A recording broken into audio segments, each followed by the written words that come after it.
नमस्कार। अरविंद केजरीवाल को आखिर जमानत मिल ही गई।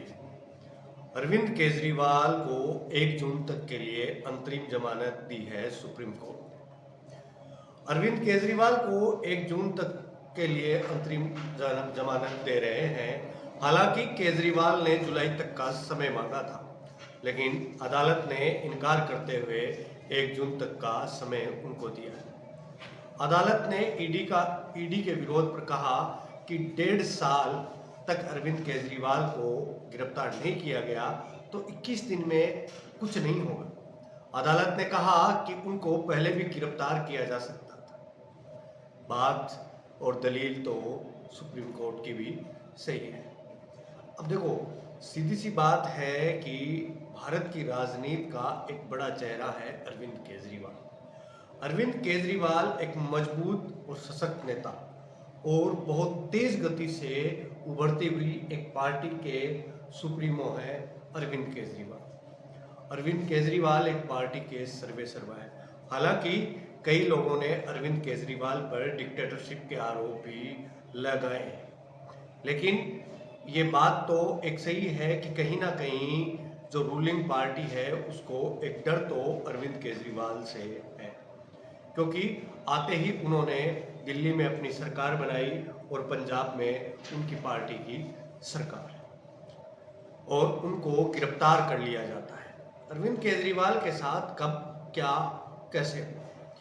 22 मार्च 2021 को दिल्ली में एक नई शराब नीति लागू होती है और उस नीति का विरोध करते हुए 21 मार्च 2024 को प्रवर्तन निदेशालय यानी कि ईडी उन्हें 21 मार्च 2024 को गिरफ्तार कर लेती है और 1 अप्रैल 2024 को वो तिहाड़ जेल भेज दिए जाते हैं और 10 मई 2024 को उन्हें जमानत मिल जाती है 1 जून तक की। हालांकि अरविंद केजरीवाल ने ये जुलाई तक के लिए मांगी थी, लेकिन कोर्ट ने उन्हें 1 जून तक की ही अंतरिम जमानत दी है। बाद में कहा गया, उनके वकील द्वारा दलील दी गई कि ये 5 जून तक कर दी जाए, लेकिन कोर्ट अपनी बात पर अड़िग रहा और उन्होंने कहा कि 1 जून तक आप फ्री हैं, 2 जून को आपको कोर्ट में सरेंडर करना होगा। अदालत ने कहा कि हमें कोई समान लाइन नहीं खींचनी चाहिए। केजरीवाल को मार्च में गिरफ्तार किया गया था। उनकी गिरफ्तारी पहले या बाद में भी हो सकती थी। अब 21 दिन इधर उधर होने से कोई फर्क नहीं पड़ेगा। कोर्ट में ईडी ने केजरीवाल को अंतरिम जमानत का पुरजोर विरोध किया।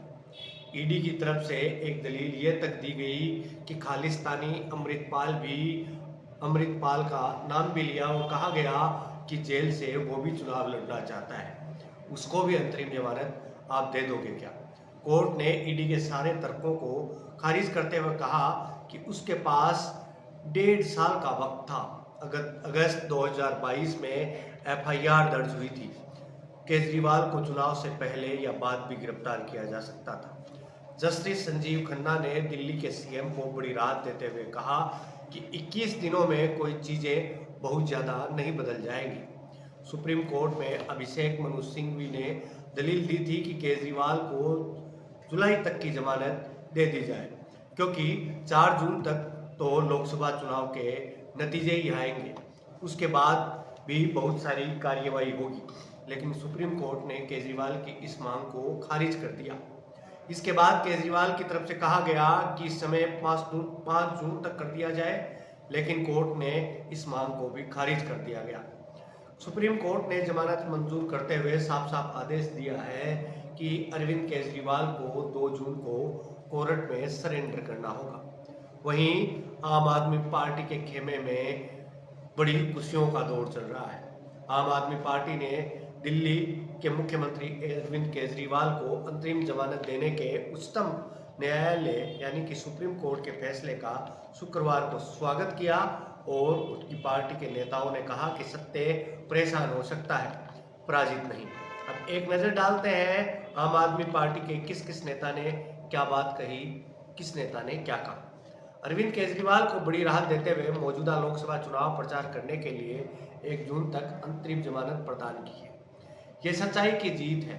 दिल्ली के सीएम अरविंद केजरीवाल को अंतरिम जमानत पर दिल्ली की मंत्री और आप नेता आतिशी ने कहा, यह सच्चाई की जीत है। मैं संविधान और लोकतंत्र को बचाने के लिए आगे आने के लिए सुप्रीम कोर्ट को धन्यवाद देती हूँ। अरविंद केजरीवाल आज तिहाड़ जेल से बाहर आएंगे और मुझे यकीन है शाम को वो दिल्ली और देश के लोगों को संबोधित करेंगे। वहीं सौरभ भारद्वाज ने कहा कि 40 दिनों में अंतरिम जमानत मिलना एक चमत्कार से भी अधिक है। सुप्रीम कोर्ट के माध्यम से यह भगवान का एक संकेत है कि भारत में जो कुछ भी हो रहा है वह एक बदलाव है, इसकी जरूरत है। अरविंद केजरीवाल पर भगवान बजरंग बली का आशीर्वाद है। वह आज जेल से बाहर आएंगे और मुझे लगता है ये कोई सामान्य बात नहीं है। वह एक बड़े उद्देश्य के लिए जेल से बाहर आ रहे हैं। वहीं संजय सिंह ने कहा कि आपके राज्यसभा सांसद संजय सिंह ने सोशल मीडिया मंच एक्स पर एक पोस्ट करते हुए कहा, सत्य परेशान हो सकता है, पराजित नहीं।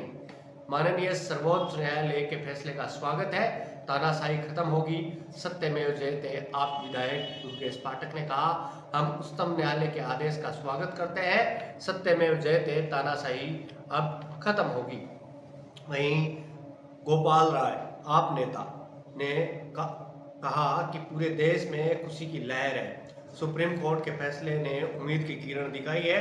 पूरा देश सुप्रीम कोर्ट का आभारी है। अरविंद केजरीवाल की रिहाई के बाद तानाशाही के खिलाफ और लोकतंत्र और संविधान को बचाने के लिए लड़ाई मजबूत होगी। आम आदमी पार्टी के लिए शायद अब अच्छे दिन शुरू हुए हैं, शायद 20-21 दिनों के लिए तो है ही। अब आप अरविंद केजरीवाल को चुनाव प्रचार करते हुए 21 दिनों में देखेंगे, या फिर यूं कहें कि अरविंद केजरीवाल को अब शराब नीति से बचते हुए आप अरविंद केजरीवाल को देखेंगे। अब देखना है कि शाम को अरविंद केजरीवाल क्या संबोधित करते हैं और किस प्रकार से संबोधित करते हैं, वो आप और हम सब मिलकर देखेंगे। अभी के लिए मैं आपसे विदा लेता हूँ। ये एक खुशी की बात है कि अरविंद केजरीवाल को अंतरिम जमानत मिली है। ये शायद सुप्रीम कोर्ट ने कुछ सोच समझ कर ही फैसला लिया होगा। अभी मैं आपसे विदा लेता हूँ। मैं आपका दोस्त और होस्ट कपिल भाटर और आप देख रहे हैं देव बम्बाट। और देव बम्बाट में आप देख रहे हैं राजनीतिक उठापटक। राजनीति में एक उठापटक, और ये राजनीति के उठापटक को आप देव बम्बाट पर देख सकते हैं। और भी वीडियोज हैं उनमें भी। आप यहाँ तक आए इसके लिए आपका धन्यवाद, आभार।